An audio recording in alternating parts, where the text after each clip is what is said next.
Bueno, mil gracias por la paciencia y la comprensión. Vamos a movernos con esta temática de la que vamos a hablar hoy. ¿Me controlas el tiempo, Miguel Ángel, por favor, que, sí, que tiendo a enrollarme? Un nombre muy raro, Seriland.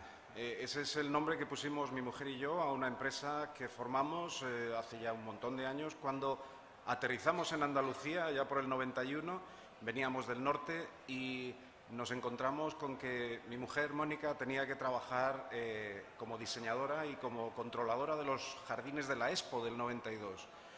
En la Expo del 92, si se recuerdan, y se ha dicho antes en estas ponencias, ya estábamos metidos en plena sequía. ¿Qué es lo que ocurrió? Pues que directamente ella se encontró con algo nuevo, que era la jardinería desde el punto de vista de control del consumo de agua, lo que entonces se empezaba a llamar la serojardinería, y de ahí que le dimos aquel nombre tan curioso. Seros viene del griego, seco, y de ahí vino la serojardinería, serofarming, seroagricultura. Esa es la que no sabemos todavía. Esos son los tipos de jardines que son eficientes en agua, que son realmente sostenibles, y a eso es a lo que se tiende en ese tipo de agricultura. Pero a mí me tocó trabajar en la otra parte, me tocó trabajar en la parte agrícola, y me di cuenta que no tenemos un nombre para la seroagricultura. Solamente he visto algunos detalles por ahí referidos a la aridicultura, que hablan los argentinos en muchos casos.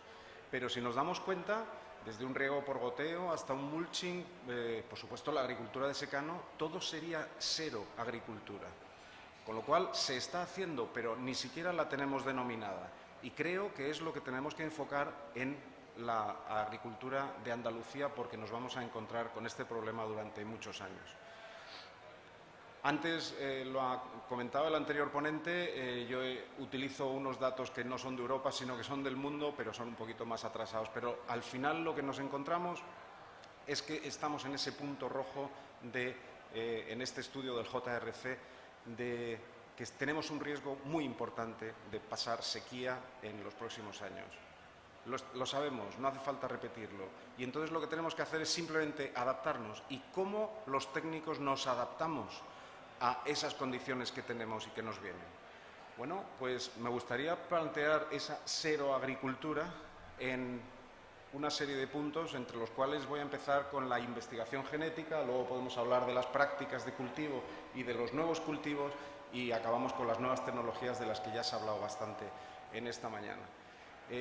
Mejora genética. Esto es en lo que yo he trabajado toda mi vida. En esto, y voy a referirme a muchos ejemplos de la empresa en la que he prestado mis servicios, en Pioneer, y este es, por ejemplo, el ejemplo de lo que se está haciendo en el Centro de Mejora Genética de La Rinconada, en el centro donde se trabaja a nivel mundial aquí en La Rinconada para el estudio de la tolerancia al estrés por sequía.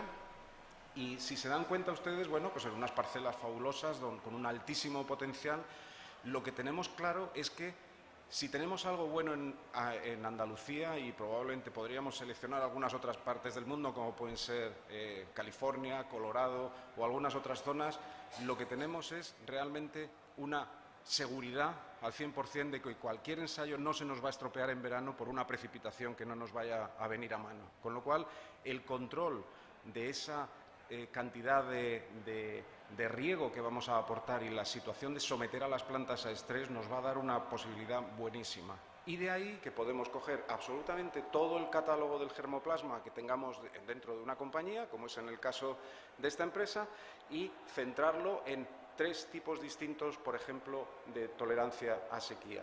Y aquí lo que tenemos pues sería, por ejemplo, las 3 tesis que va a hacer esta empresa con cientos o con miles de variedades situadas en comparaciones unas con otras.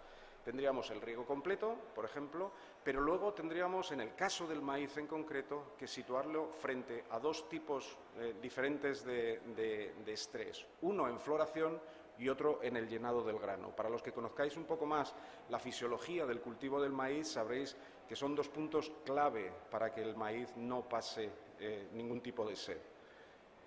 Ahí tenemos la tolerancia al estrés en el momento de floración. Estamos buscando plantas que puedan tener una resiliencia, esta famosa palabra que ahora mismo está tan de moda, en todo el aspecto reproductivo de la planta. Estaríamos buscando que sea un polen que no llegue desecado, por ejemplo, a la hora de la fecundación, o que tengamos pues unas sedas receptivas que vayan a ser capaces de transmitir ese tubo polínico directamente para fecundar el óvulo y poder tener esa posibilidad. Cuando tenemos variedades que no son tolerantes en absoluto al riego, al estrés por sequía, pues tendremos este horror de mazorca que tenemos aquí, que es lo último que quiere ver el agricultor maicero en su explotación, aunque tenga unas plantas de forraje bien bonitas.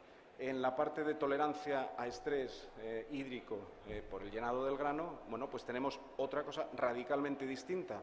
Y esto es lo que se da en la mayoría de Europa, sobre todo en esa Europa central donde no hay riego, sino que estamos en el cultivo del maíz en secano. Y tendríamos unas plantas que en el momento en que la planta recibe esa información de ya no tengo más agua, lo que va a hacer es abortar el resto de la mazorca y va a centrar todas sus energías, incluido la parte foliar de las hojas, las va a centrar directamente en llenar el grano. Esta sería pues una mazorca convencional frente a esa lástima de mazorcas con toda la punta abortada. Vamos a seguir para adelante. Ahí tienen unos ejemplos de lo que serían pues híbridos tolerantes e híbridos no resistentes a la sequía en esos dos momentos de la floración y del llenado del grano. Claramente se ven cómo funcionarían unos y otros. Y ahí es donde ya los mejoradores de una empresa pueden determinar si este tipo de híbrido va para un determinado ambiente o va para otro determinado ambiente. Estos serían fotos aéreas de los campos de este año, en abril, recién sembrado, ese campo de ensayo, con miles de parcelas, como se pueden ver ahí, y el año pasado, en junio del 91, cuando ya estábamos en floración, donde se ve perfectamente en el centro esa falta o ese estrés que probablemente fuera seguramente el estrés sometido en el llenado del grano. Pero vamos a centrarnos en qué se puede hacer en cuanto a prácticas de cultivo y a cultivos, y me voy a centrar sobre todo en los cultivos anuales. No me voy a centrar en los frutales porque eso es otra filosofía totalmente distinta. A lo que voy sobre todo es los cultivos de regadío. Estamos siempre pensando en los cultivos de primavera. Bueno, pues vamos a centrarnos en tres ejemplos nada más. El maíz de ciclo corto en siembra temprana, el girasol de invierno y la colza de primavera sembrada en otoño. Vamos con el primero y quiero que entiendan estos gráficos lo mejor posible. El primero de ellos habla de las horas de luz. ¿Por qué hablo de las horas de luz? ¿Qué tenemos que conseguir en un cultivo de primavera? Todos sabemos que funciona, las plantas, por fisiología vegetal, funciona en base a la fotosíntesis. Lo que necesitaríamos sería tener el cultivo más desarrollado, con la mayor cantidad de hojas posibles, mayor fábrica de fotosíntesis, en los días más largos del año, que sabemos que es el 21 de junio. Si conseguimos eso, si conseguimos un cultivo muy desarrollado el día 21 de junio, y ahí he puesto que en Fuente Palmera hay 14 horas, 47 minutos de horas de sol, que son unas pocas, pues vamos a conseguir esa fábrica de fotosíntesis funcionar mejor. Pero ¿qué deberíamos hacer? Deberíamos solapar esta situación del máximo crecimiento vegetativo con los meses donde tenemos una pluviometría más favorable. Esa pluviometría sabemos que la tenemos pues, desde los meses de septiembre, octubre en adelante, y por supuesto no lo vamos a tener en esos días de junio, julio y agosto. Entonces, ¿cómo hacemos? ¿Qué hacemos para combinar estas dos estrategias? Siempre pensando en que, por supuesto, después entendemos que vamos a tener riego, pero antes necesitamos aprovechar toda el agua de lluvia que podamos necesitar. Bueno, pues vamos a hablar de sembrar esos cultivos mucho antes. Y esto, por ejemplo, es el primer caso, y les hablo del maíz. Hay una técnica que verán que no es nueva precisamente, que se llama el early con early, en inglés maíz de ciclo corto, el early con, sembrado temprano, el segundo early, y me gustaría darle dos pinceladas sobre ello. El maíz es una planta que sabemos perfectamente, y los que hemos trabajado muchísimo en el norte de Europa y en el norte de España también, sabemos que es capaz de aguantar y de tolerar siembras con muy poca temperatura en el suelo. A los 10 grados centígrados el maíz inmediatamente emerge y lo tenemos fuera.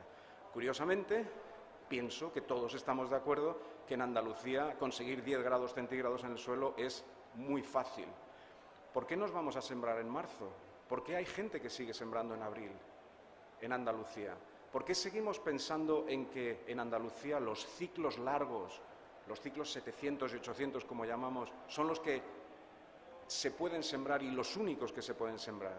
¿No podríamos pensar en algo más curioso, como por ejemplo acortar el ciclo de las variedades y sembrarlo a principio de año? Porque hay muchos agricultores que están sembrando metidos en el mes de enero. Bueno, pues eso es precisamente lo que hace el Early con Early. Una pincelada en cuanto al ciclo de maíz. Los agricultores que estáis aquí ahora mismo os han hablado siempre del ciclo 700, el ciclo 600. Esto es como cuando nos pusieron la vacuna. Los mayores de 60 años tocan ahora, pero hay gente de 60, de 61, de 65, de 69. Cada variedad es distinta. No los enfoquemos en el ciclo 600, el ciclo 700. Estas son dos maneras de medirlo. En nuestra empresa lo medimos con el índice de madurez comparativa, que es el CRM, y llegamos a un punto en el cual vemos que una variedad de ciclo 500 es realmente distinta a otra de ciclo 500 que pueda ser casi un ciclo 600. La historia del Early con Early empezó por ahí por los años 80, había gente en esta sala que no había nacido quizás, pero en el centro de Estados Unidos, intentando buscar una compatibilidad con el cultivo del sorgo, intentando quitar sorgo para poner maíz, pues buscaron el ciclo corto. En el año 92, año en que ya nos dimos de lleno con la realidad que teníamos en España, pues empezamos a hacer esos ensayos, nos trajimos de esos ensayos que hicimos en Missouri o en Kansas, los trajimos a Europa, los pusimos en España, hicimos mucho trabajo, por ejemplo, con el ITAP de Albacete y realmente salieron cosas muy interesantes porque aparecieron, bueno, pues que se puede sembrar ciclos más cortos con una rentabilidad incluso mayor, aunque probablemente no con el tope de producción que se van buscando. En definitiva, ¿qué tenemos dentro del ciclo corto sembrado temprano? Bueno, pues tenemos que la adaptación del maíz es mucho más rápida porque tenemos una integral térmica que se va adaptando despacito y que llega a su punto pues en momentos mucho antes de los golpes de calor. Tendríamos un rápido secado natural, con lo que supone la cosecha temprana a nivel de precio. Sabemos que nadie en Andalucía está cosechando cuando nosotros estaríamos cosechando aquí realmente temprano. Estamos ahorrando agua y, por supuesto, nos estamos evitando todos aquellos ataques de araña roja que tenemos en el Valle del Guadalquivir y sobre todo en la Vega Baja del Guadalquivir, que realmente asolan las plantas de cultivos. Este es el mejor invento que ha hecho el agricultor andaluz y que se lo ha exportado al resto de España. La siembra en surcos.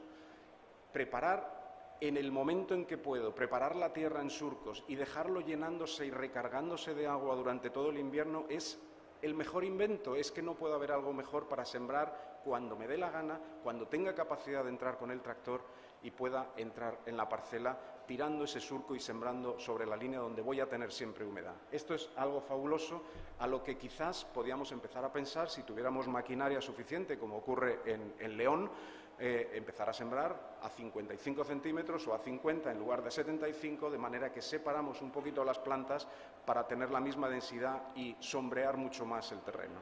Muy interesante podría ser. Vamos a plantear el segundo de los temas, el girasol sembrado en invierno en Andalucía. Probablemente alguno en esta sala lo conozca muy bien y haya gente que haya dicho yo he sembrado muy temprano el girasol. Cada vez se tiende a más la posibilidad. Vamos a ver, el girasol sabemos que por fisiología de la planta aguanta los -4 grados centígrados. -4 grados centígrados, que me diga alguien cuándo ocurren en Andalucía, no hablo de Granada.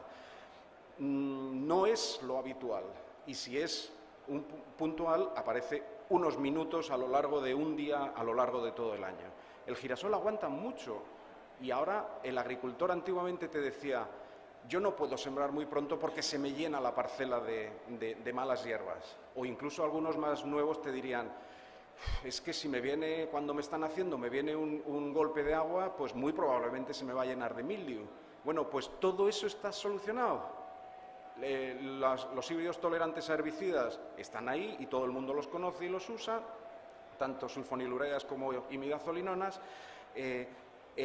Los híbridos tolerantes a mildiu están ahí y todo el mundo los conoce, e incluso el año pasado apareció un nuevo tratamiento en contra del mildiu que realmente ha revolucionado la posibilidad de la siembra temprana.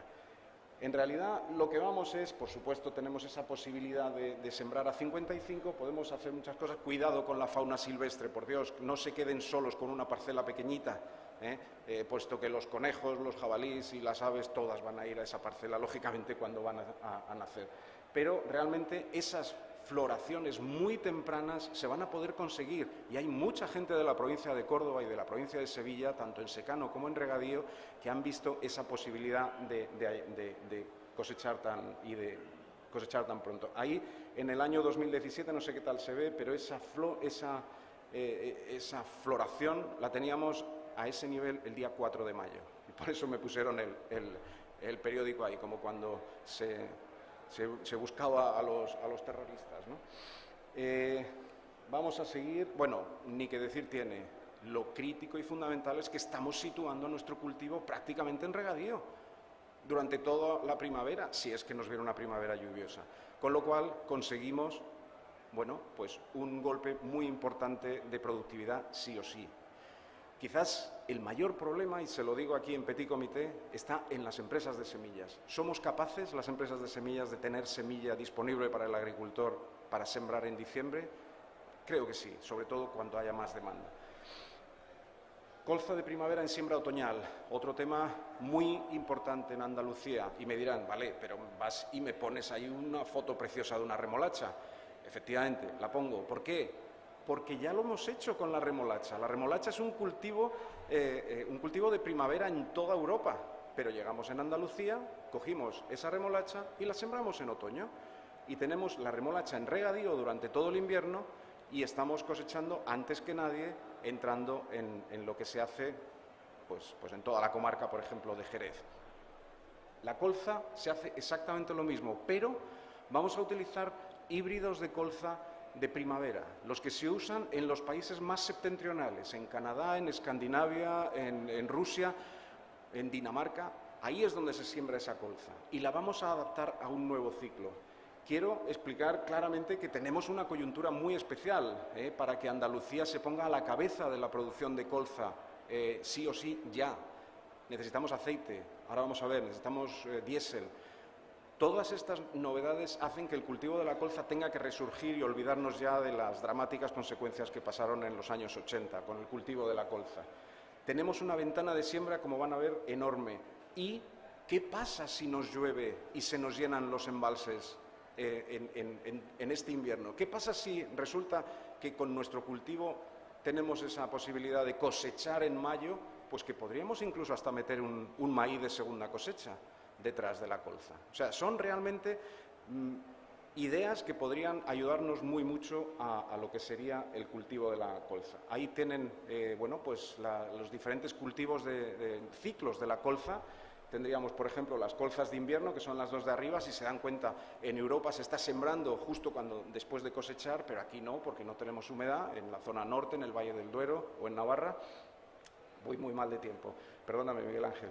Y después lo que vemos aquí es que la colza de primavera en el norte de Europa realmente es un ciclo muy, muy cortito que se siembra en mayo y que se cosecha inmediatamente después en agosto, pero si lo trasladamos a Andalucía se nos convierte en ese tipo de cultivo que realmente nos da unas ventajas muy importantes. Lo más importante de este cuadro, decir, la colza tiene un perfil de ácidos grasos impresionante y la industria lo mira y lo quiere, igual que el girasol de alto oleico, igual que el aceite de oliva, prácticamente. Estamos hablando de ácidos grasos monoinsaturados con un nivel muy, muy alto.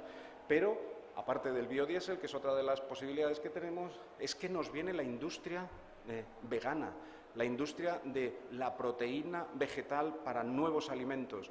Y querámoslo o no, y yo soy carnívoro, pero en el futuro la demanda de proteína vegetal va a ser enorme y estas colzas de primavera sembradas en Andalucía tienen un enorme contenido en proteína vegetal muy interesante. Simplemente decir que hay un grupo operativo, igual que antes se comentó, que podíamos tener en el tema de Extremadura y de Andalucía. Esas empresas forman para parametrizar digitalmente, no sé si se me está oyendo demasiado raro ahora, el cultivo de la colza. Por último, vamos a hablar ya de las nuevas tecnologías y con esto, Miguel Ángel, te prometo que acabo. ¿Cómo podemos contribuir? Se ha hablado ya suficiente, por los anteriores panelistas aquí sobre la tecnología, pero me gustaría decir mi visión desde una empresa que hemos tenido que trabajar mano a mano con los agricultores. Yo me centro en el agricultor, no me centro en todo el ecosistema, como se dice, que hay detrás. Y para mí el agricultor tiene 3 fases. La primera, tiene que digitalizar sus parcelas, tiene que planificar lo que va a hacer. Luego tiene que monitorizar lo que le ocurre durante el cultivo. Y luego tiene que tomar decisiones en base a lo que ha obtenido para tomar decisiones para el año que viene. Con lo cual hay un análisis posterior. Pues basado en esto, sabemos que existe esta monitorización cercana y monitorización remota, como en este caso, tanto desde los sensores que vamos a tener a pie de parcela hasta el satélite, que nos puede medir incluso con radar, que es lo que nos está pasando en el cultivo, o el índice de vegetación. Pero para mí lo fundamental es otra vez pensar en el agricultor. Si se han dado cuenta y han estado en las ponencias anteriores, habrán visto que empezamos a ver plataformas distintas, una aquí, otra acá. Esto me recuerda quizás un poco a cuando salieron los vídeos. Primero estaba el beta y luego el VHS. Al final solamente se quedó en uno. Es como solo puede quedar uno, aquella película famosa de los inmortales. ¿Qué va a pasar? Porque los agricultores tienen muchísima disponibilidad ahora mismo y se van a encontrar con esa posibilidad de decir, Dios mío, me ofrecen 27 millones de plataformas. Yo les he puesto aquí una, que es la que uso, la que desarrolló la empresa para la que he estado trabajando, Granular Link se llama, pero lo que quería decirles con esto es que en ella yo lo que veía interesante, yo como agricultor o como técnico que estoy asesorando a un agricultor, es la posibilidad de tener una información arriba, datos meteorológicos, una prescripción, aquí abajo, por ejemplo, cuánto tengo que regar, y aquí aplicación variable, cómo van a ser mis mapas, cómo transmito esa información a mi sembradora, a mi abonadora para transferir eso. Con esa información, al final, todo lo demás quizás me viene a sobrar, ¿no? Y vamos a dar el ultimísimo paso más, que sería, y muy rápidamente lo explico, hemos hablado de sensores, pero ¿qué tal suena eso de medir directamente en las plantas? Esto es un guiño a todo lo que no son cultivos herbáceos, sino que son cultivos leñosos. ¿Qué pasa con los cultivos leñosos? ¿Puedo yo medir qué es lo que pasa directamente en la planta? Bueno, pues ahora mismo estoy colaborando con esta empresa de origen israelí, que no se ve ahí muy bien, pero que se llama Tritoscope, que es una empresa que ha desarrollado un sensor que va directamente metido en el tronco del árbol. Lo estamos haciendo con almendros, lo estamos haciendo con aguacates, lo estamos haciendo con olivo, con viña sobre todo, para entender cuál es el movimiento de savia que tiene el árbol. Ese movimiento de savia que vamos a ver pueden ser árboles representativos y muy representativos de una parcela. Y eso, lo que podemos hacer es lo que ocurre aquí. Y es que yo tengo información de mi parcela, tengo información de mi árbol, tengo información meteorológica, tengo información del satélite que me determina si mi árbol es representativo de la parcela, y combinando absolutamente todos esos factores de información, como antes se ha dicho, computerizándolos o computándolos, como se diga, y buscando esos algoritmos famosos, otra palabrota muy de moda, pues llegamos a una recomendación de riego en base a la evapotranspiración de mis árboles, no de la parcela. Con lo cual, esto es la nueva tecnología que viene, ya está, mañana, está situado sobre muchos de los campos en Sevilla en concreto en este año que nos hemos movido, y vamos a ver si esto funciona. Ahí tienen, sobre todo me gustaba también que vieran el caso de la viña. ¿Y por qué la viña? Pues porque la viña tiene un punto de calidad, que es que si yo manejo muy bien el estrés de la viña, lo que voy a hacer a lo mejor no es aumentar kilos, pero sí aumentar calidad. Con lo cual, se pueden imaginar que los primeros que han adoptado esta tecnología han sido en California, con sus vinos fabulosos que están buscando por aquí, y nosotros tenemos que movernos directamente. Así que, por mi parte, nada más. Muchísimas gracias y cualquier cosa estaría a su disposición.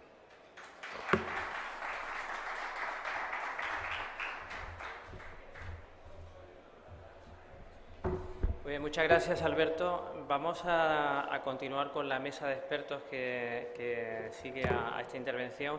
Alberto va a continuar aquí en la sesión y entonces las preguntas que pueda haber del auditorio las haremos al finalizar la mesa. Dará pie a esas preguntas a Jerónimo Cejudo. Pido que suban al estrado para sentarse en las sillas a los intervinientes de la siguiente mesa: Jerónimo Cejudo, decano del Colegio de Ingenieros Agrónomos; Ginés Casanova; José María Zayas, José María Fontán y Maricruz Ledrón.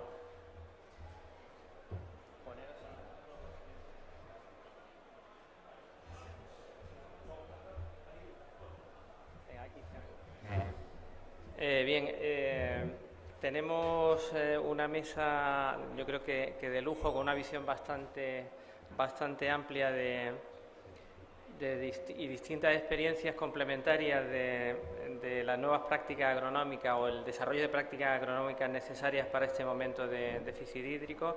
Va a moderar la mesa Jerónimo Cejudo. Jerónimo es ingeniero agrónomo por la Escuela Técnica Superior de Ingeniería Agronómica y de Monte de la Universidad de Córdoba.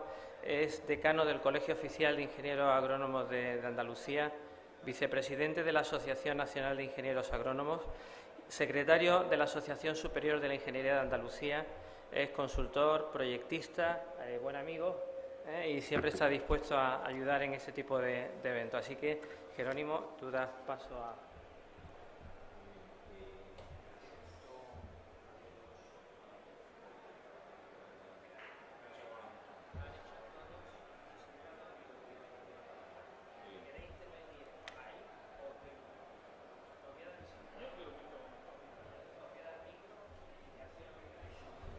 Bueno, muy buenas tardes. En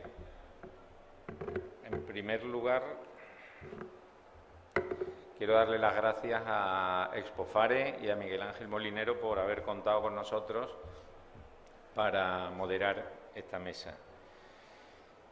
Me he llevado la agradable sorpresa al llegar aquí hoy, que he visto que hay muchísima gente joven. Y aunque yo estoy representando al colegio y a los ingenieros agrónomos, esto es un asunto multidisciplinar. Aquí hay todo tipo de profesiones, porque si nosotros en su momento hemos sabido de fitotecnia o hemos sabido de hidráulica, ya de esto que nos han contado hoy no sabemos casi nada. Por eso los expertos nos van a poner al día a todos, incluido a nosotros. Me ha gustado mucho ver esto y quiero decir que soy muy optimista con el futuro del sector, primero por la cantidad de gente joven, segundo por la cantidad de innovación que se está aportando y tercero porque tenemos que ser capaces entre todos de hacer ver a la sociedad, con la guerra de Ucrania, con la carestía de los precios, con los combustibles, pues que este sector es estratégico, que el sector de la producción de alimentos, la sociedad, porque los políticos vendrán detrás, lo tiene que percibir como clave para el bienestar de nuestra sociedad. Sabéis que en el tema energético hay países que se han puesto en manos de países terceros para procurarse la energía, la generación, han cerrado sus propias centrales de generación y ahora compran fuera. Y resulta que con el tema de la alimentación no puede pasar eso, no deberíamos estar en manos de terceros países para tener garantizado nuestro suministro. Por eso creo que tenemos que conseguir entre todos, el sector, transmitir a la sociedad la importancia que tiene y lo estratégico que es. Como no quiero enrollarme y alargarme en lo que no corresponde, voy a pasar a presentar a los expertos que tenemos aquí hoy en la mesa. Ginés Casanova Sáenz es director comercial para España de Quimitec, formado en la Escuela Politécnica Superior de Orihuela y en la EBF Business School. Ha sido delegado comercial en Balagro, jefe de productos bioestimulantes y nutricionales y Account Manager en SIPCAM Ibérica, ocupando actualmente la posición de director comercial para España de Quimitec. Quimitec es una empresa que pretende recuperar el balance entre consumidores, alimentos saludables, agricultores y hacer los cultivos rentables a la vez que el medio ambiente sostenible en base a la innovación. Ahora nos explicará, van a disponer de entre 7 y 10 minutos cada ponente, algunos traen una presentación, ¿no? Muy bien, y después pasaremos a las preguntas. José María Fontán, director de Innovación en Eurosemillas, doctor ingeniero agrónomo, MBA en el Instituto San Telmo, y ha sido investigador del grupo AGR 140, Agronomía de Leguminosas y Cereales en la Universidad de Córdoba, director de la División de Medio Ambiente en Ecointegral Ingeniería y en la actualidad vocal experto en genética vegetal en Comisión Nacional de la Protección de Obtenciones Vegetales del Ministerio de Agricultura. Eurosemilla, bueno, ahora nos lo explicará, fue constituida en el año 1969 como empresa productora de semillas selectas y de ahí ha pasado a hacer muchísimas otras cosas interesantes. Maricruz Ledro del Águila es sales manager de área de Haifa Ibérica y ingeniero técnico agrícola y responsable de Andalucía Occidental y Extremadura.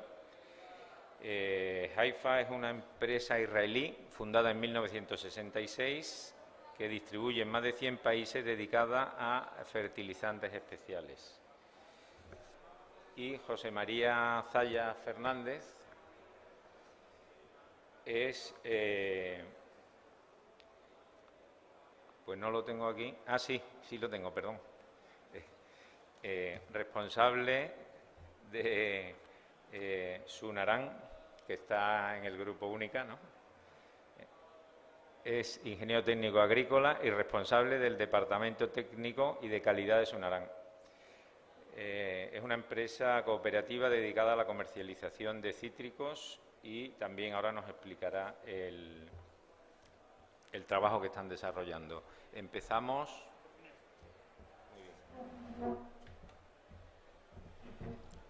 No sé si se escucha. Pasamos la presentación con la que nos vamos a ayudar.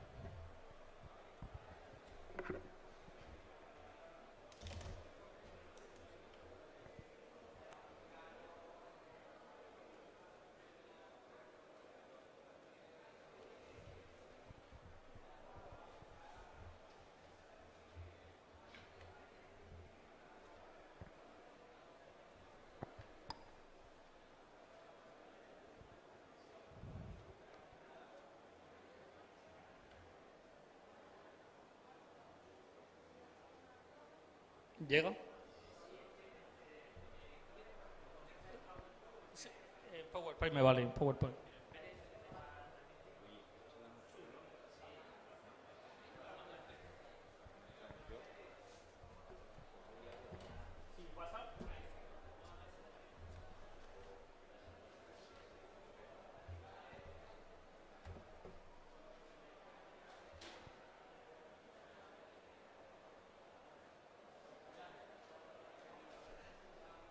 No pasa nada.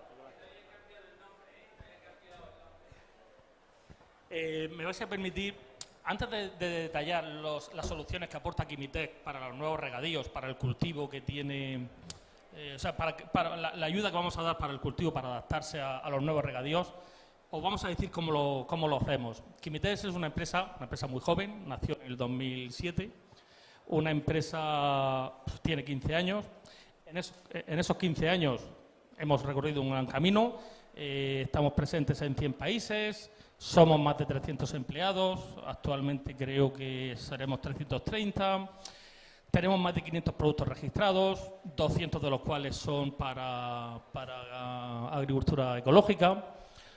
Hay más de 3.000 ensayos oficiales, tenemos colaborando más de 1.800 técnicos agrónomos a nivel mundial. Y bueno, para que lo tengáis en cuenta, solo como información, el año pasado vendimos más de 10 millones de litros, ¿vale? La visión de Químitec, Químitec tiene como visión cambiar la forma de producir alimentos. cambiar la forma de producir alimentos, o sea, alimentos libres de química, ¿vale? Para eso desarrollamos una serie de productos de origen natural, con la premisa que siempre tengan eficacias iguales o superiores a los de química de síntesis, ¿vale? Somos la única empresa europea que dispone de 5 proyectos Horizonte 2020. Para los que no lo sepáis, el Horizonte 2020 sería como los Oscar en la agricultura, estos proyectos los de Europa. Estamos participando en un proyecto para la producción de biopesticidas, que es el Booster. Participamos también en un proyecto para la creación o desarrollo de un consorcio de microorganismos para aumentar la producción vegetal. Participamos también en el otro proyecto, es el Water to Return, que es para la fabricación, o sea, un proyecto que no es de Europa, para la utilización de residuos o dar valor a los residuos procedentes de tratamiento de aguas residuales. Participamos también en un proyecto o en una solución ecológica o de origen natural para el fuego bacteriano. El fuego bacteriano, por aquí por la zona, a lo mejor no lo conocéis, pero es un problema muy importante en el tema del frutal de pepita. Ya tenemos algunos resultados. Y, por supuesto, participamos en un proyecto para la obtención de un bioherbicida. Estamos hablando de un herbicida de origen vegetal o natural que Europa tiene mucho interés en que saquemos para adelante. Y ya tenemos alguna molécula preparada y la idea de que vayamos trabajando con él, ¿vale? Damos soluciones en bioestimulantes, en probióticos, biocontrol, tratamiento de semillas y dando un valor añadido a fertilizantes, ¿vale? ¿Eso cómo lo hacemos? Nosotros disponemos de Mavi. No sé si habéis oído hablar de Mavi. Mavi es el mayor centro de biotecnología en Europa. Se encuentra en Almería, más bien en Vícar, realmente. Os invito a cualquiera que vaya a visitarlo. Mavi surge por las restricciones que Europa nos ha puesto. Europa nos ha dicho que en el 2030 tenemos que cultivar o producir alimentos sin química presente. Eso hace que tengamos que correr mucho y acelerar a la hora de disponer de productos y soluciones para producir sin química, ¿vale? Y de ahí tenemos a Mavi. Actualmente en Mavi trabajan unos 80 científicos y está colaborando con bastantes empresas o varias empresas del sector de la alimentación. Incluso estamos abiertos a que cualquier otra empresa que quiera participar con nosotros pueda participar, no hay ningún problema, ¿vale? Estamos abiertos para ello. ¿Qué pasa? Mavi ha empezado a generar un montón de información. Os he dicho que ya disponemos de 500 productos que se están comercializando, pero aparte de esos 500 productos tenemos más moléculas que sean de origen natural que han aparecido. Para eso creamos Lina, para gestionar toda esa cantidad de información que sigue apareciendo año tras año. Estamos hablando de 15 años, y cada vez se van generando muchas más moléculas. Moléculas que unas veces podremos utilizar o moléculas que no tienen uso en este momento, pero Lina ya nos va a decir, que es nuestra plataforma de inteligencia artificial, ya nos va a decir que a lo mejor en un futuro podremos utilizar, ¿vale? A la vez nos está ayudando a indagar o conocer el 99% de lo natural desconocido. Partimos del punto de vista de que el 1%, o sea, que solo conocemos el 1% de lo natural, ¿vale? Nos ayudará a buscar sinergias entre moléculas naturales, a encontrar nuevos mecanismos de acción asociados a las moléculas naturales, predecir posibles toxicidades de algunos productos, búsqueda de la transversabilidad. Hay que tener en cuenta que las leyes de la biología son vigentes para todos los organismos, ¿vale? O incluso beneficiarse de las realidades no evidentes. La realidad no evidente es la capacidad de la inteligencia artificial de encontrar relaciones ocultas mediante la observación.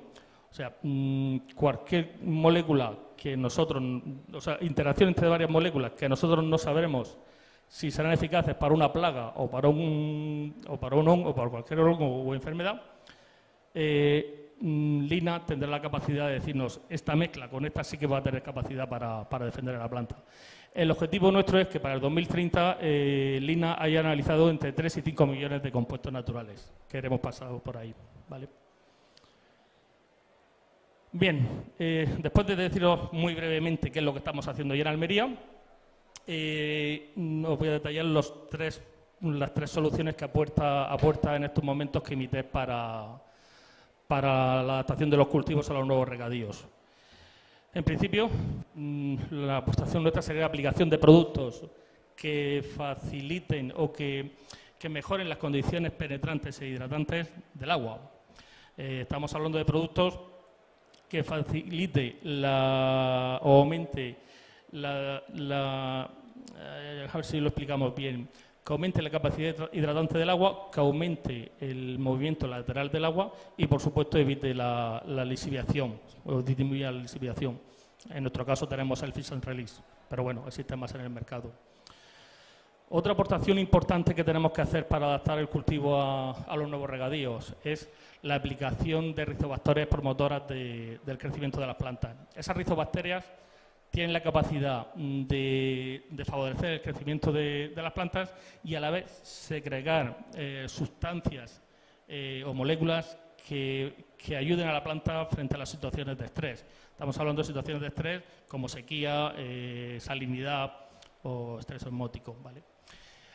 Y la tercera aportación que podríamos hacer es la aplicación la aplicación de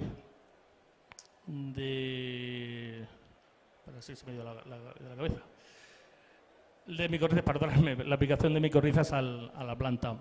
Hay que tener en cuenta que una planta, una vez que inoculamos el hongo dentro de la planta, 1 centímetro de raíz micorrizada proporcionaría unos 3 metros de hifas del hongo.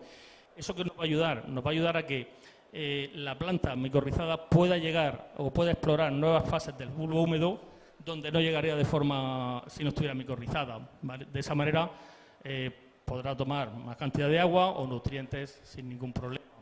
Incluso mejoraríamos la estructura del suelo.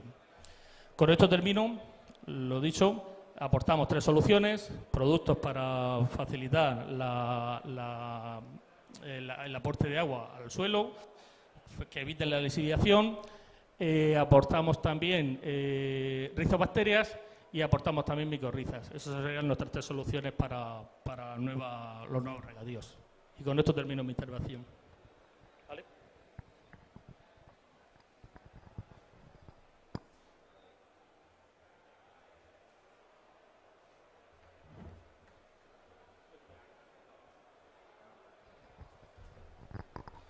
¿Ya? Sí.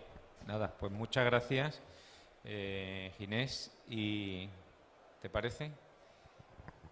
Pues ahora después hacemos todas las preguntas juntas cuando terminen las exposiciones.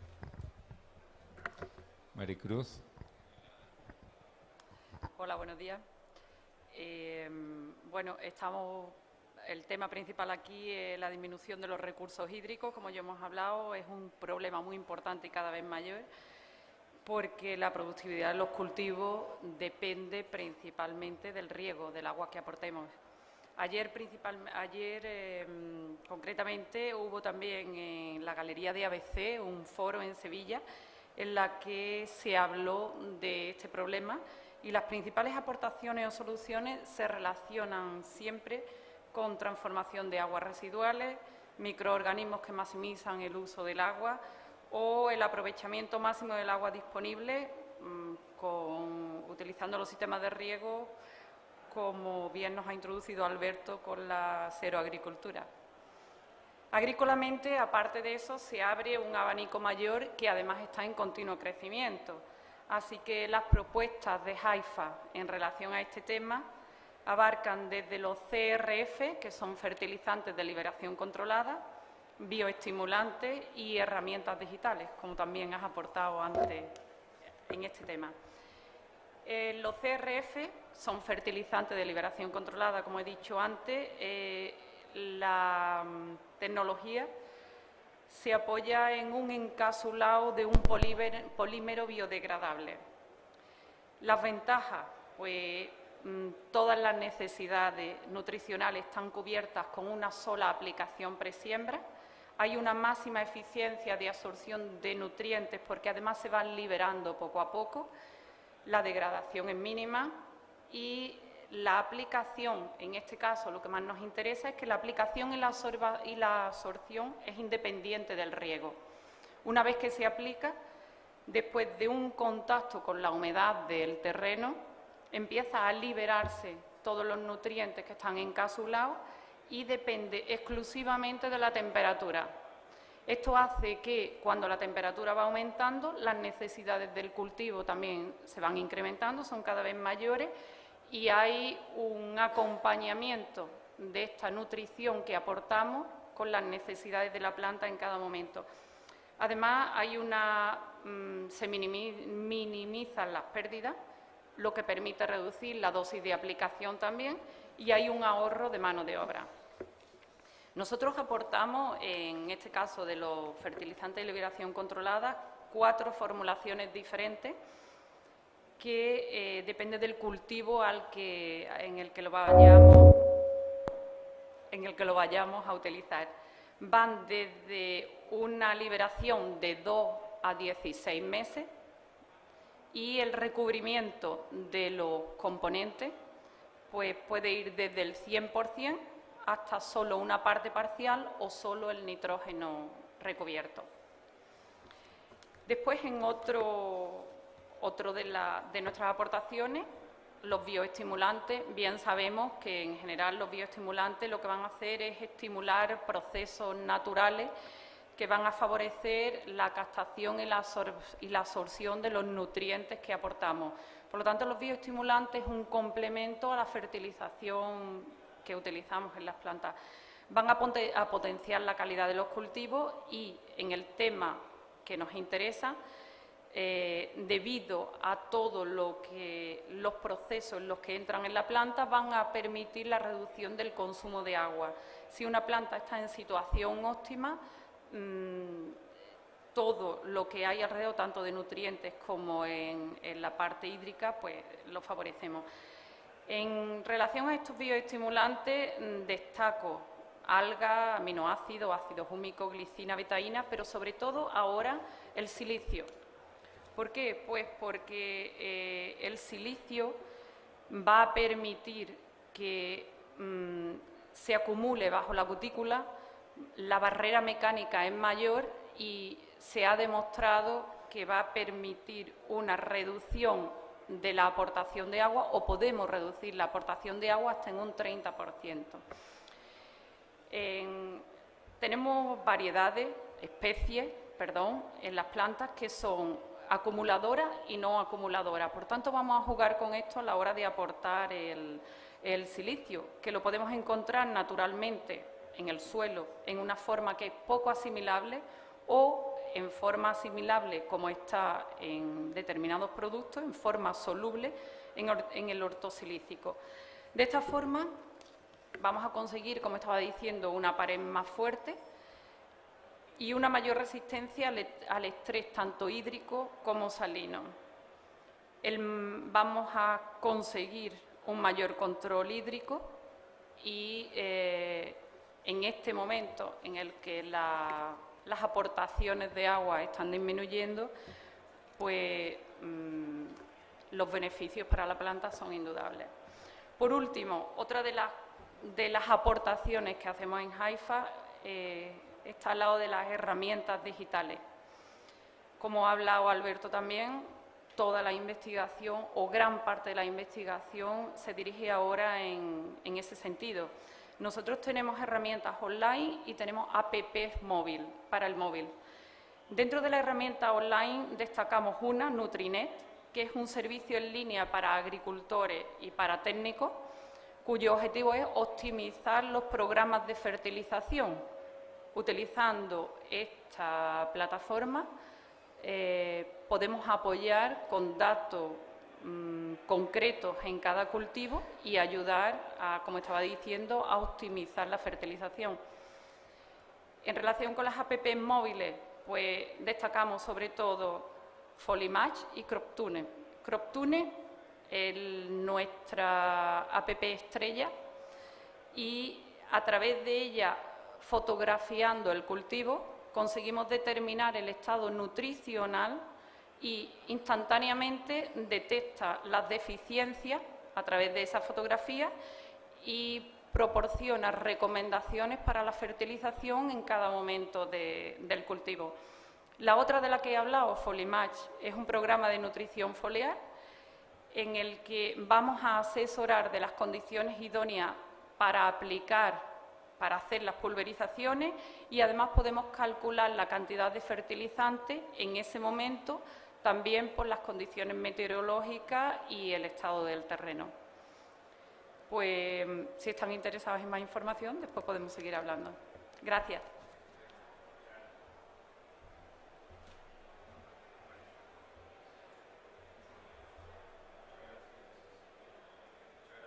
Cruz, ahora vamos a escuchar a José María Fontán, director de innovación en Eurosemillas. Estupendo. Bueno, buenas tardes a todos. Agradecer a la organización, a Miguel Ángel Molinero, a Expofare, al Ayuntamiento la invitación a participar en esta mesa redonda, y me pasa como algunos de los ponentes que han hablado antes, que ha sido una grata sorpresa ver la magnífica organización de la jornada, el ambiente y las ponencias anteriores. La verdad que han estado muy interesantes, ¿no? Un tema central que es el agua y que se puede atacar desde muchos puntos de vista. ¿Me permitís una pincelada sobre Eurosemillas, sobre qué hacemos, dónde estamos, quiénes somos? Como sabéis, os ha nombrado antes, Eurosemillas es una compañía 100% española, tiene su sede central en Córdoba, y llevamos 54 años trabajando en agricultura, en más de 40 países, y por hacerlo sencillo, trabajamos en tres cosas. La primera, la parte agroindustrial, es decir, tenemos explotaciones agrícolas propias en España y fuera de España, en distintos cultivos, en mandarina, en aguacate, en olivar, algo de cultivo intensivo, algodón. Estamos presentes también en el mundo agroindustrial, en el algodón y en la extracción de aceite de girasol. Esa sería una primera línea de actividad. La segunda y el corazón de la empresa es la innovación, como bien se muestra aquí, con el objetivo principal de encontrar nuevas variedades en distintos cultivos, o bien con programas de investigación propios o en colaboración con terceros, socios fundamentales de hace 32 años, Universidad de California. Y el modelo es muy sencillo: invertimos y trabajamos en investigación para luego poner en valor en los países que consideramos las nuevas variedades, las diferentes especies que consideramos que pueden tener interés.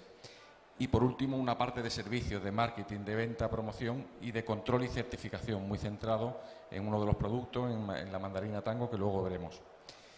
Bueno, para enmarcar un poco lo que vamos a hablar y la relación con lo que hacemos, está claro que ante el reto que tenemos de alimentar una población creciente, pues pasa por optimizar y usar más eficientemente los medios de producción que tenemos. Fundamentalmente el agua es uno de los fundamentales, pero hay otros, y uno de ellos es qué cultivamos, qué cultivo, y dentro de eso qué variedad utilizamos. Bueno, pues ahí es donde intentamos desde Eurosemillas aportar un valor añadido en consonancia o en coordinación con el resto de insumos, ¿no? ¿Y qué tipo de cultivos nos interesa tener ante este escenario del nuevo regadío que nos viene o que estamos viviendo ya? Pues yo diría que hay tres características que podríamos exigir a los cultivos. Una es la eficiencia, otra es la plasticidad, o sea, qué nivel de cambio tenemos en lo que genera nuestro cultivo con un cambio en el agua que podemos aportar, bien si estamos en secano por la pluviometría o bien porque nos varían los metros cúbicos que podemos aportar a nuestro cultivo. Y luego la sostenibilidad, claramente, en sus tres vertientes: la social, la económica y la medioambiental.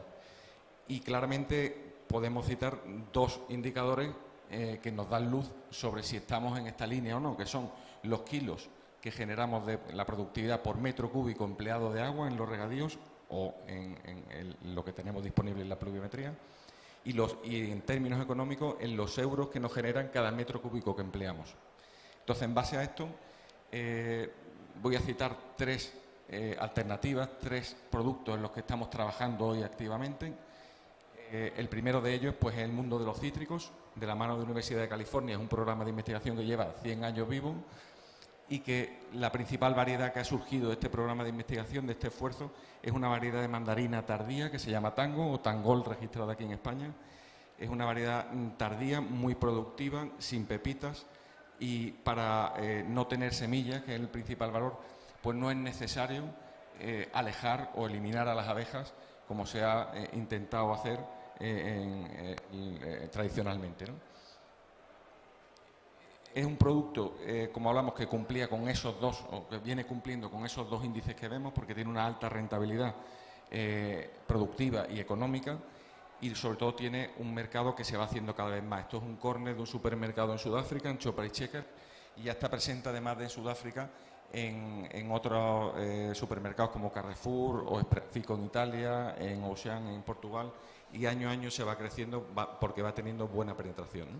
¿Cómo hemos hecho esto? Pues con estos sencillos pasos.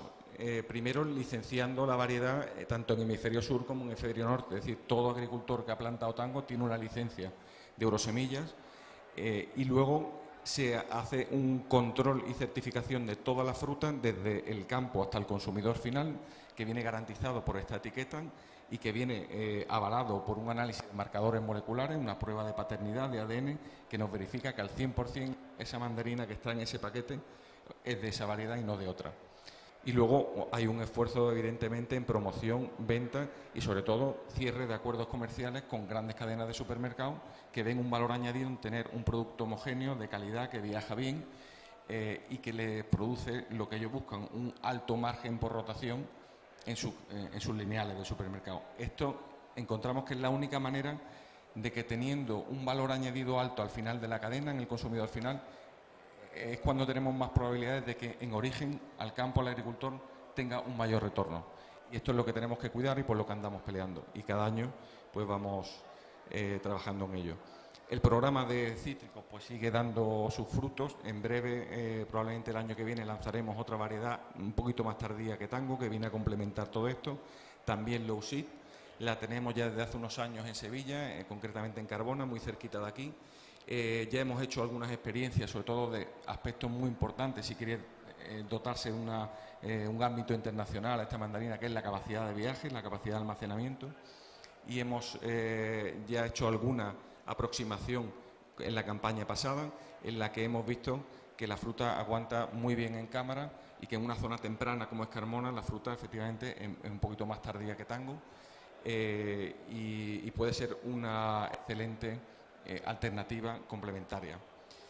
También esto está por llegar, está un poquito más atrasado todavía, pero en el programa hay variedades de limones sin semilla que también pintan ser muy interesantes y que están ya empezando en California, y aquí ya las tenemos en cuarentena y limpiándose. La segunda alternativa que hablamos, en el mundo del aguacate, de nuevo Universidad de California pues tiene un programa muy longevo, casi son 80 años de mejora en el aguacate, y a través de esos años pues se ha trabajado tanto en variedades como en portainjertos de aguacate. ¿Con qué objetivo? Pues muy ligado al tema que estamos hablando del agua. Necesitamos cultivos más eficientes, que se puedan adaptar esas variedades nuevas a unos marcos de plantación un poquito más intensivos, que sean más eficientes productivamente. Por metro cúbico de copa produzcamos más que con las variedades tradicionales. Ampliar tanto de manera más temprana como más tardía la variedad central, que es Hass, y también que es este que veis aquí como UCR04, que será una variedad que lanzaremos el año que viene, muy interesante porque es un polinizador pero con la misma calidad de fruto que Hass, con lo cual eso supone un retorno directo al agricultor, claro, cuando ahora mismo el polinizador hay que tenerlo, pero el valor de la fruta comercial es muy escaso, con lo cual en ese indicador que hayamos visto en euros por metro cúbico empleado de agua, estamos incrementando significativamente. Y en portainjertos lo mismo, el programa de California pues tiene muy claros los criterios en los que quiere trabajar para nuevos portainjertos, y la eficiencia en el uso del agua es clave, y la tolerancia a golpes de calor o a la sequía también, y el patrones de semi-enanizantes o enanizantes para conseguir esos vigores más reducidos sin perder productividad, que nos hacen poder tener marcos más manejables. Para que hagáis una idea, las plantaciones de aguacate en California tienen marcos muy amplios, bueno, en Málaga también ocurre, y árboles enormes, ¿no? En México también te ve gente subir en los árboles para cosechar. Se está intentando ir hacia unos modelos más racionales, con árboles más pequeñitos y productivos. Para eso hacen falta nuevos patrones y nuevas variedades. Todo esto lo estamos intentando poner en valor y lo hemos empezado ya con una plataforma a nivel internacional que se llama Green Motion Avocados, cuyo objetivo es todas estas selecciones avanzadas, que ahora mismo son 9 en total, empiecen a testarse simultáneamente en 12-15 países al mismo tiempo. Con lo cual, en vez de retrasar la entrada en el mercado de una variedad o un portainjerto que pueda ser interesante, en la que tenemos que tomar la decisión con el comportamiento y con muchos datos, pero solo de un territorio en California, esto podamos tenerlo en muchos países. En esta plataforma pues ya se han sumado miembros, los principales miembros del sector del aguacate en los diferentes países.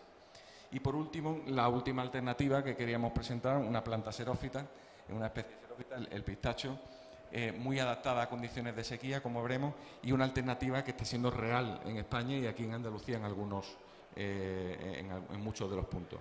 ¿Por qué pistacho? Bueno, pues es un sector consolidado a nivel mundial. Claramente el líder a nivel mundial es California. Ellos cifran en un impacto económico anual de 5,2 billones de dólares. Eso, si estamos en paridad, serían unos 5.000 millones de euros. Lo que produce el sector como impacto económico anualmente, con lo cual tiene mucho peso. Es un cultivo en el que los precios pagados al agricultor, ahí tenéis un resumen desde los años 70 hasta hoy prácticamente, pues una tendencia prácticamente plana o si queremos ascendente, con lo cual nada es estable y seguro en el campo en los precios, pero hay algunos cultivos que parecen más volátiles que otros, ¿no?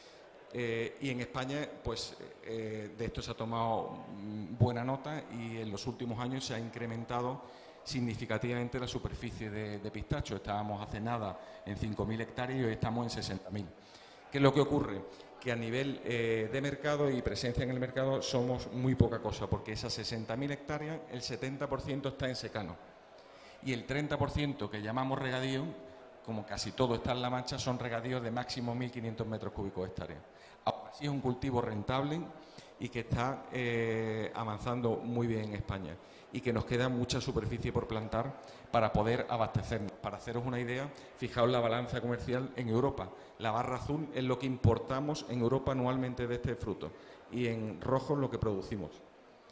Entonces nos queda gran camino, incluso siendo muy esperanzadores y dando un rendimiento alto por hectárea a todo lo plantado, nos quedamos muy bajos todavía. Y luego es un sector que no es una moda o una tendencia, ya hay cada vez más empresas industriales, procesadoras, comercializadoras de este fruto. Incluso hay ha nacido hace un par de años el Consejo Europeo del Pistacho como manera de vertebrar el sector en torno a lo que sería una futura interprofesional. Esto ya está en marcha. ¿Y cuál es la propuesta de valor que hacemos desde Eurosemilla, en la que estamos aquí también trabajando desde el punto de vista como productores? Es decir, estamos plantando Golden Hills y Lost Hills como las dos variedades de pistacho en las que creemos, como licenciando a terceros en Europa, ¿no? Pues son variedades que aportan lo que más demanda el mercado ahora mismo, que es un pistacho grande y abierto, con buena apertura y de fácil pelado. Y esto es una realidad totalmente clara en California, es decir, de todo lo plantado allí, el 40% son de estas variedades prácticamente. Y el 90% de las decisiones de los últimos 5 años de qué variedad poner se determinan por estas variedades. Uno de los parámetros es las menores necesidades de horas frío, uno de los valores que tienen estas variedades. Esto se ve claramente, hemos hecho algún ejercicio de valorar cuántas horas frío tenemos en las zonas productoras históricas de California y compararlas con lo que ocurre aquí en España. Y vemos que es un cultivo también plástico, es decir, esto es una foto hecha en California donde está ese ventilador, eso es una plantación de naranjos y esto es una plantación de cítricos. Es muy habitual ver esta imagen allí, con lo cual es un cultivo y también según variedades que puede adaptarse a distintas circunstancias. En Australia pasa lo mismo, es un sector mucho más pequeñito, pero incluso tienen menos horas frío que en California y similar o menos a lo que hay en algunas zonas productoras de España. Y bueno, aquí mostraros simplemente algunas de las realidades de estos cultivos. Esto es una plantación muy joven en California. Se dice que el pistacho es una especie que tarda mucho en entrar en producción. Ahí también vamos avanzando. El tercer, cuarto año ya estamos con producciones comerciales pequeñas y esto también adultas, por supuesto, pero esas realidades de precocidad en la entrada en producción ya la estamos viendo también en España. Esto es una foto de Toledo de árboles de 3 años que hoy se están cosechando precisamente. Y esto, vamos a mostrar un par de fotos. Esto está muy cerquita de aquí, en la provincia de Jaén, en Lopera. Se ha cosechado la semana pasada, son árboles de 5 años, ya llevan 3 cosechas comerciales. Y esto es una plantación también en Córdoba, o sea, es un cultivo y una alternativa que está creciendo y siendo una realidad cada vez más. Muchas gracias. Bueno, muchas gracias, José María, muy interesante. Y el pistacho es pariente del lentisco, ¿no? Que crece aquí solo. Bueno, ahora José María de Sunarán nos va a explicar qué es lo que hacen ellos. Bueno, muy buenas tardes. Bueno, como ha comentado antes Jerónimo, soy José María de la empresa Sunarán, una cooperativa que está en Palma del Río. Nosotros nos dedicamos principalmente al cultivo y la manipulación, el envasado y la comercialización de cítricos, principalmente naranja, en un 90-95%, y de pomelo. Actualmente contamos con alrededor de 1.600 hectáreas, ¿vale? Mi figura en esta mesa redonda va más enfocada, yo creo que en nexo de unión, en lo que muchos compañeros han presentado, y entiendo que la mayoría como agricultores, ¿vale? Como digo, entiendo que en la zona uno de los cultivos estrellas son los cítricos, principalmente la naranja. Seguramente habrá alguno aquí que, si no tiene, pues tendrá alguien cercano. Como bien dijo antes Alberto, todos los que son frutales, lo que es la adaptación a cierta I+D+I que hay a nivel de semilla, de variedades de ciclo corto y intentar disminuir los recursos, o sea, el consumo hídrico a través de esa innovación, pues en lo que son los frutales lo tenemos mucho más complicado y lo tenemos los recursos limitados que tenemos, ¿vale? Pues a día de hoy pues se necesitan en torno a 4.500 metros cúbicos por hectárea para cultivar una hectárea de naranja. Este año, dependiendo de las comunidades de regantes, pues hemos tenido en torno a 1.500, 1.800. Estamos hablando de menos de un 50%, por lo que intentar optimizar sobre todo lo que son los consumos de riego, pues es una base importante. En Sunarán ahora mismo lo que estamos haciendo, bueno, una de las líneas que tenemos de proyecto, como ha comentado antes Ginés, es el uso de micorrizas, ¿vale? Sobre todo a nivel de, entiendo que igual, a nivel de plantones, hasta que el árbol es joven, es verdad que todo lo que es la simbiosis que genera el hongo con el sistema radicular de la planta, te hace que primero disminuya la salinidad de los suelos y luego que te dé un mayor aprovechamiento de lo que es el agua que está disponible en lo que es en el suelo. No voy a decir que sea capaz de aprovechar agua ya cuando se acerca o está en el punto de masividad permanente, pero evidentemente en los ensayos y en los testigos que tenemos hemos demostrado y hemos comprobado que hay un mayor vigor en las plantas que en las que se han puesto micorrizas que en las que no hay. Con el paso del tiempo se va un poco homogenizando cuando ya los árboles son árboles adultos, pero sí es verdad que es una primera línea que tenemos ahí donde el uso de agua puede disminuir, sobre todo como a día de hoy hay concesiones por hectárea, que si tú disminuyes el consumo en ciertas plantaciones jóvenes, pues es algo que vas ganando en años complicados, por ejemplo, como este, donde digo nos ha faltado más del 50% del agua, pues puedes aprovechar en los árboles adultos. Y luego, otra línea que a día de hoy es nuestro pilar fundamental, ya lo ha comentado anteriormente en el anterior bloque un compañero, nosotros utilizamos mucho las estaciones agroclimáticas.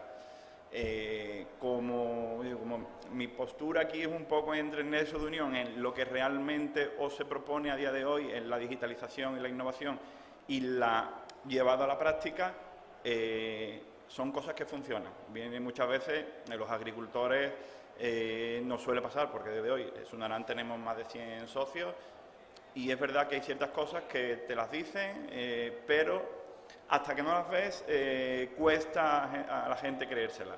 Nosotros a día de hoy, en el tema de las estaciones agroclimáticas, te dan una cantidad de información. Nosotros utilizamos estaciones agroclimáticas con sondas a distintas profundidades, de cada 10 centímetros, a 10, 20, 30, 40, 50 y 60 centímetros, donde tú vas viendo dónde te llega el agua, a qué profundidad. Tú conoces, en nuestro caso son naranjos de pomelo, pero en cualquier otro cultivo todo el mundo conoce las profundidades en las que del sistema radicular de su cultivo. Tú sabes hasta dónde te penetra el agua, puedes tener controlado la lisiviación, que no pierdas agua. Incluso las sondas también tienen contenido iónico, o sea que tú puedes comprobar también a distintas profundidades si estás teniendo lavado de abono, porque estás regando en exceso. Todo esto mostrado en gráficas a distintas profundidades. Tú sabes dónde tienes la capacidad de campo, porque al final tú vas viendo la gráfica que te cae un poco en picado porque el agua está drenando y pasa a niveles inferiores, a cuando se estabiliza, que el suelo a esa profundidad está aprovechando ese agua. Una vez que tú tienes una información, que es verdad que es complicado a día de hoy y cuantificar, como no sea con este tipo de metodología, pues, la capacidad de campo pues te da una información pues importantísima, porque tú sabes, cuando tú conoces la capacidad de campo, puedes conocer el punto de recarga donde tú tienes que planificar un riego para que tu cultivo no entre en estrés hídrico. Tú ya sabes, una vez de tu capacidad de campo, todo lo que riegues por encima de tu capacidad de campo es agua que pierdes y que el cultivo no va a aprovechar. Este tipo de estaciones también te calcula evapotranspiración, con lo importante que es también la pérdida tanto por evaporación o transpiración, la evapotranspiración del cultivo, porque al final es agua también que tienes que aportar. Este tipo por ejemplo, de estaciones igualmente te da la delta T y el punto de rocío. Por ejemplo, este apartado está menos enfocado al consumo de recursos hídricos, pero sí nos da una información muy importante en cuanto a, por ejemplo, a la planificación de lo que son, por ejemplo, tratamientos fitosanitarios, aplicaciones con atomizador o abonos foliares. La delta T, por ejemplo, nos dice si tenemos riesgo de que esa aplicación con una delta T sea baja, no llegue a ser efectiva en el cultivo porque se pierda por condensación, o si todo lo contrario es alta, pues no sea eficaz porque se pierde por una alta transpiración, o sea pérdida por una alta delta T que no llegue a ser efectivo en el cultivo, ¿vale? Y por nuestra parte, esas dos líneas de trabajo las que tenemos ahora mismo vamos a empezar con las estaciones de agroclimáticas. Estamos en proyecto, vamos a empezar a partir de esta campaña que empieza ahora, unos modelos predictivos donde, aparte de tener la realidad de lo que tienes in situ en tu parcela, modelos predictivos con todo el histórico que tenemos, de ser capaces de prever, evidentemente, tenemos una información, te digo, de mucho tiempo de Big Data. Tenemos incluso histórico de entre 10 o 12 años atrás de mediciones de calibre durante toda la época, desde que el fruto cuaja, ver la evolución de los calibres, o sea, lo que ha aumentado en diámetro la fruta, que todo eso, pues, una plataforma de Big Data con las evapotranspiraciones del cultivo, con los riegos, con las temperaturas, humedades relativas. Vamos a empezar este año un proyecto para tener modelos predictivos para, pues bueno, intentar poder predecir durante 3-4 meses antes, cuando empiezan las necesidades comerciales de planificar una campaña, de ser capaces de prever ya no solo aforos, sino calibres finales. Pues, sobre todo al final, cuando los supermercados con los que trabajamos, bueno, el mercado a día de hoy, Lidl, Aldi, Carrefour, Alcampo, van con planificaciones pues a 2-3 meses vistas. O sea, intentar prever ese calibre, esos calibres y esas calidades, y aparte de un aforo, con un tiempo en base a toda esta información que te generan las estaciones. ¿Vale? Muchísimas gracias. Muchas gracias, José María. Vamos ahora a pasar durante unos minutos a un turno de preguntas. Si alguien quiere... ¿Qué tal? ¿Alguien quiere formular alguna pregunta a los ponentes de esta mesa redonda? Alberto, sí, la primera intervención también. Desde luego, el reto que tenemos es producir más con menos, ¿no? Ya nos lo han dicho muchas veces, cada vez hace falta, y entonces hay que conocer muy bien porque cada parcela, porque cada finca hay que hacerle un traje a medida. Todo esto de los datos es inevitable. ¿Alguna pregunta del público?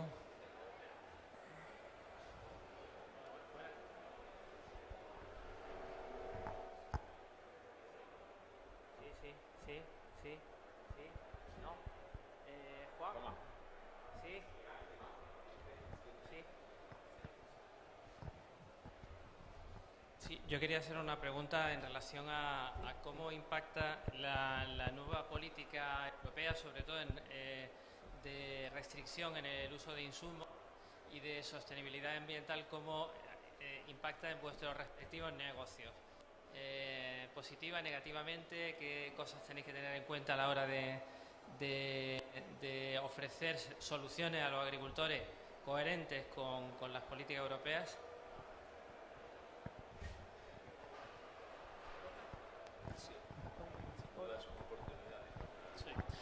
Bueno, pues por la parte que nos toca de Químitec es un reto muy importante, pero es una oportunidad. Químitec nació hace 15 años con un objetivo de producir alimentos sin química. ¿Y qué ha pasado? Hace 5 años ha llegado de Europa y nos ha dicho, señores, en el 2030 ustedes tienen que producir alimentos, naranjas, otras cosas así, sin química de síntesis. Y entonces es un reto muy importante para todos los que estamos aquí, unos como productores y otros como fabricantes de insumos, pero es una oportunidad, así de claro. Bueno, yo estoy de acuerdo completamente con Ginés, es una oportunidad de seguir avanzando y adaptar lo que tenemos a la nueva normativa y, por supuesto, no nos vamos a quedar parados. Bajo mi punto de vista, nosotros lo vemos claramente tanto en carne propia, porque tenemos explotaciones propias, como en todos los productores que licenciamos las distintas variedades.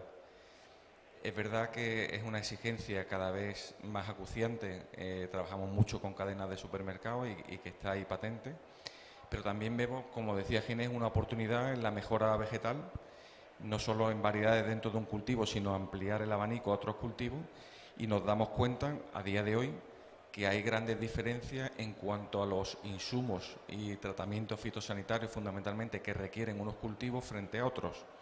Por ejemplo, en determinadas condiciones, y regadío o secano, el pistacho o incluso el aguacate son cultivos que en determinados ambientes requieren muy poquito tratamiento fitosanitario.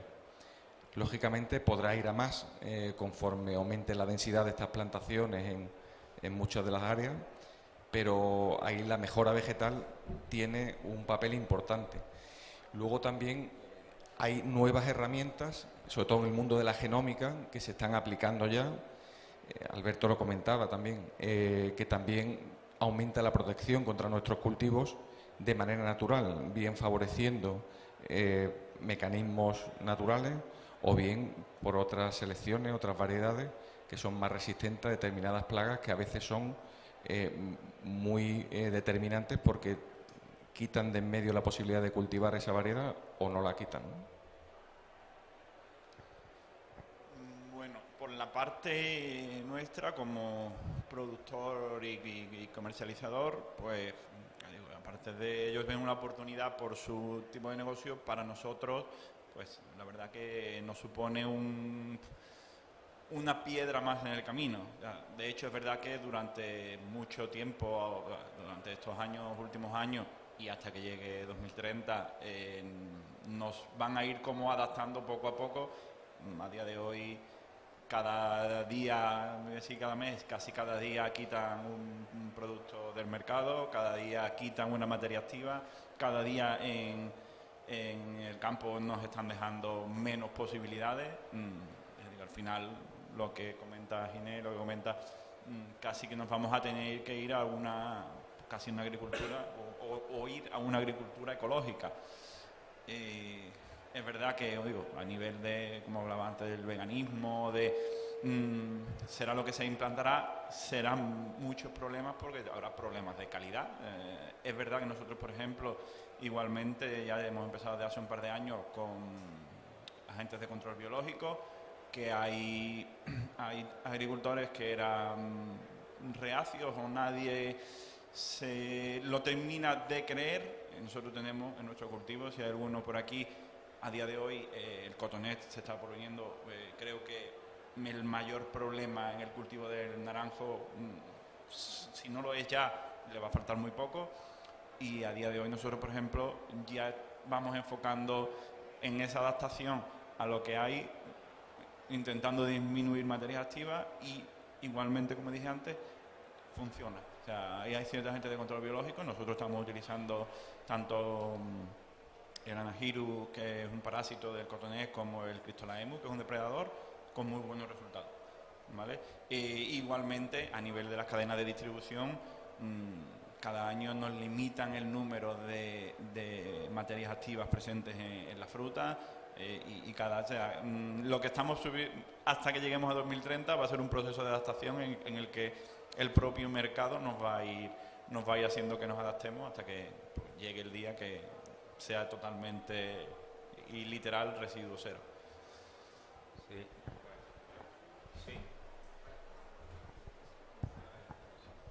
Sí, solamente por aportar un poquito de la experiencia, y creo que estarás de acuerdo conmigo, los que hemos vivido en semillas, esto no es nuevo, Ginés, no es del 2015. Los que vivimos en los años 90 y nos entusiasmamos con traer la biotecnología agrícola, nos entusiasmamos con traer los transgénicos, los denostados transgénicos a Europa, nos encontramos con el bofetón que nos dio la Unión Europea y sobre todo la opinión pública. Pero tuvimos la enorme suerte, y aquí creo que es donde está el quid de la cuestión, tuvimos la enorme suerte de contar con dos actores fundamentales: los agricultores, que veían la necesidad y lo querían, y la industria de piensos, porque la industria de piensos dijo: somos netos importadores, ¿por qué vamos a renunciar a esto? Y lo que hizo la industria de piensos fue decir: señores, vamos a etiquetarlo todo como puede tener trazas de transgénicos, con lo cual se acabó el problema. Y en España, con lo único que se pudo autorizar en Europa, ha funcionado desde el año 1998 en concreto, las variedades que se siguen cultivando hoy en día, por supuesto las versiones nuevas, y finalmente lo que tenemos es ese triunvirato de decir tecnología por una parte, mejoradores, por otra parte industria y por otra parte agricultor, que ha sido el que lo ha apoyado siempre. Yo creo que van por ahí los tiros, ¿eh?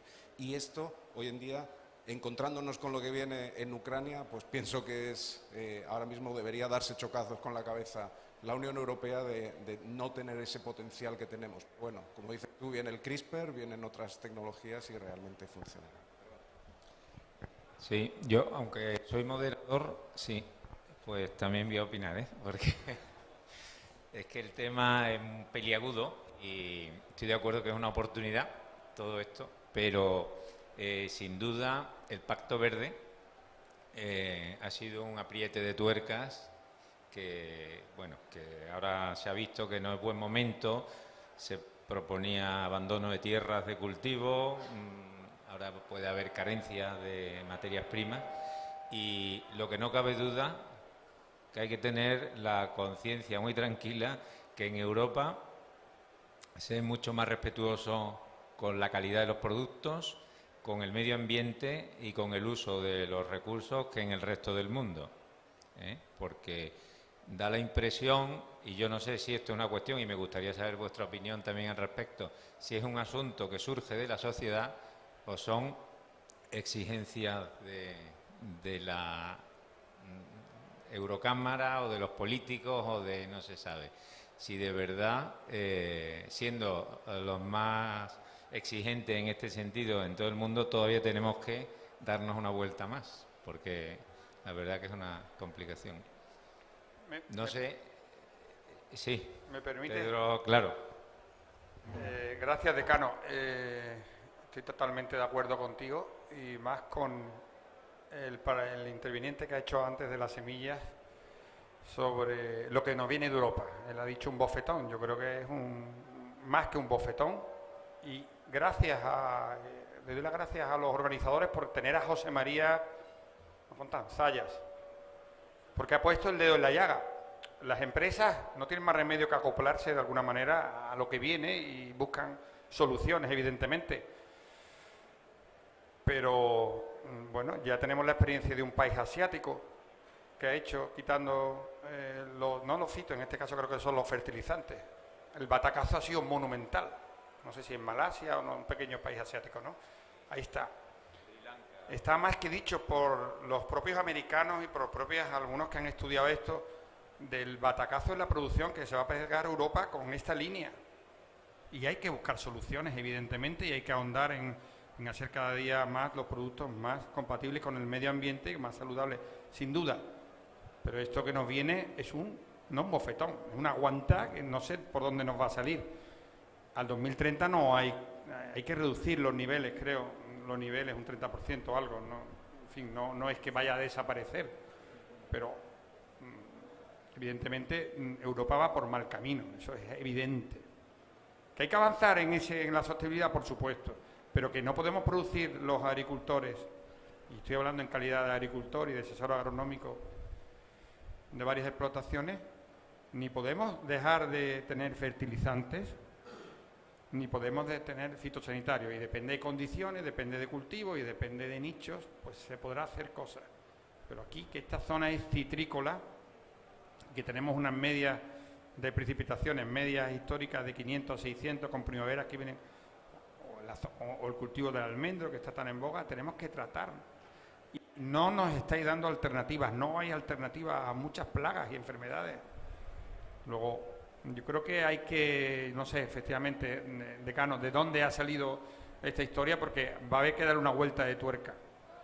Ya, de momento, ya, por la verdad que por la crisis, pues bueno, nos van a dejar un año con el tema con algunas cuestiones, pero vamos mal y habrá que ponerse de acuerdo, y las empresas no ponerse de perfil, no decir que tenéis soluciones para esto, no hay soluciones para que el 2030 no podamos tener fitosanitarios y combatir las plagas. Yo creo que ahí habría que hacer un esfuerzo todo, porque el bofetón es importante, y ya hay un país asiático que, bueno, creo que su producción se ha ido al 50% o al 30%, o sea, con estas historias. No podemos ser más bonitos porque queda muy bien, pero bueno, Europa se equivoca y está cambiando en materia energética. ¿Por qué no lo va a hacer en esta materia? Gracias. Una de las cosas que tengo encomendadas aquí hoy es cumplir el horario, de modo que, como hay más intervenciones, que sean muy breves. Lo que no cabe duda, Pedro, que hay que comer todos los días, Respecto a lo que has dicho, lleva toda la razón, y a día de hoy ya incluso hay restricciones de la gran mayoría de supermercados, donde a día de hoy ya no solo te limitan el número de materias activas, sino que te limitan el porcentaje del LMR. A día de hoy, la gran mayoría de supermercados, sobre todo países o supermercados de origen alemán, tipo Lidl, Aldi, el LMR para poder servirles a ellos tiene que estar en un 33%. O sea, ya no es del 100% que te pide la Unión Europea, sino el 33%. ¿Vale? Y luego, en lo que referente a países de otros orígenes, no hace mucho hubo un post cosecha, que era un producto que se utiliza en post cosecha, que era el propiconazol, donde si el origen era España no podía ir etiquetado, o sea, no se podía utilizar, llevaba ya dos años prohibido, pero en fruta de origen Egipto, había en el mercado en mercado europeo fruta de origen Egipto con esa materia activa y no pasaba nada. A día de hoy es un problema. Yo solo apuntaba brevemente una reflexión que me pareció interesante en un artículo que vi, quizás desde un punto de vista más macro, en el que sí es una realidad contrastada que cuando vamos a ese tipo de producción la productividad por hectárea baja. Entonces, si tenemos que mantener el mismo nivel de alimentos, de kilos producidos o incluso subirlos porque la población va a aumentar, vamos a necesitar, bajo ese esquema, más superficie dedicada a la agricultura, con lo cual el dilema era, ¿es más ecológico abarcar mucha más tierra para explotarla intensivamente en la agricultura a nivel macro, o vamos a ser más eficientes con lo que tenemos usando bien los recursos que tenemos? Creo que es un enfoque también interesante. Bueno, termino, ¿no?